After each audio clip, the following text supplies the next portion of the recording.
Welcome back to that handicapping show. I'm Claire Novak, joined today at Keeneland by Tom LaMarra, and the racing here is done, but we're back from sunny California, and here we are in the Keeneland rain.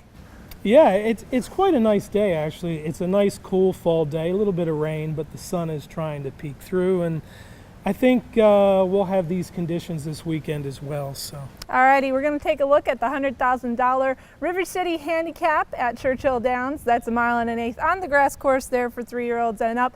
And the horse to beat in that race, well, the horse with the most form in class in that race is Silver Max, but he has slacked off a little bit this season, and I think some people are thinking he's not the same horse he was when he beat Wise Dan and got his Grade 1 win, or when he's won his other graded stakes races. So what do you think about this field, and is there enough speed in here to go with Silver Max? Well, I think that's the problem really, is there's not a whole lot of speed in this race except for him. He's one of several horses in here actually that have not won at 1 1/8 miles, which is weird, you would think. A lot of miler types in here and a couple horses who have actually raced longer than 1 1/8 miles and are cutting back in distance. He should get the lead, but I'm not convinced that he will have the lead at the finish. Yes, that has been his problem in recent times, has it not? He set the pace actually in the Shadwell Turf Mile this year, but ended up fading to 5th. And then he did the same thing in the 4-star Dave at Saratoga, ended up fading to 6th. His only other start this year was actually at Churchill, where he won the Firecracker Handicap, and he has done quite well at Churchill. He's 3 for 4 there in his starts for Dale Romans. Now Dale does send in Guy's Reward as well, who also is a horse for the course and has a very good Churchill record. Yeah, I think one advantage for Silver Max is that we know that he likes the turf course here at Churchill. There are a few other horses, more than a few other horses, who have actually raced well at Churchill too. I'm going to the extreme outside with the Graham Motion trained under control.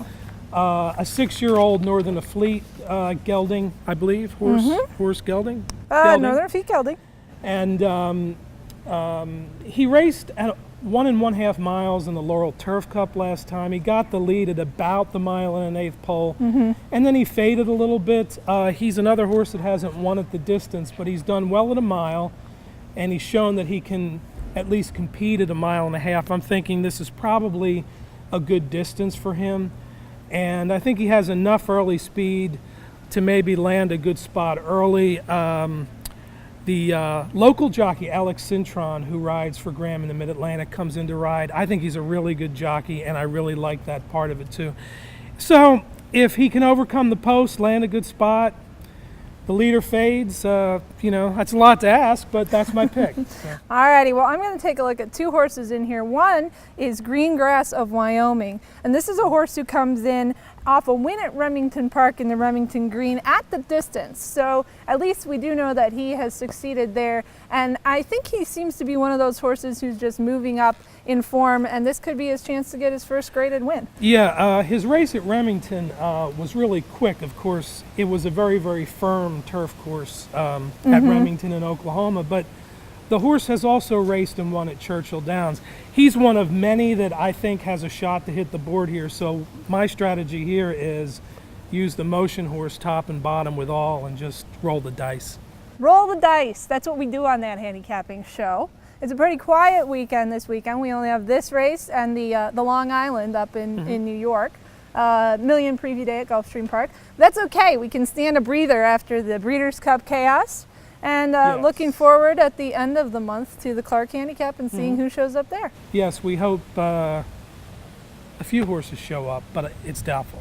Maybe some key 3-year-olds, if they can get them to come.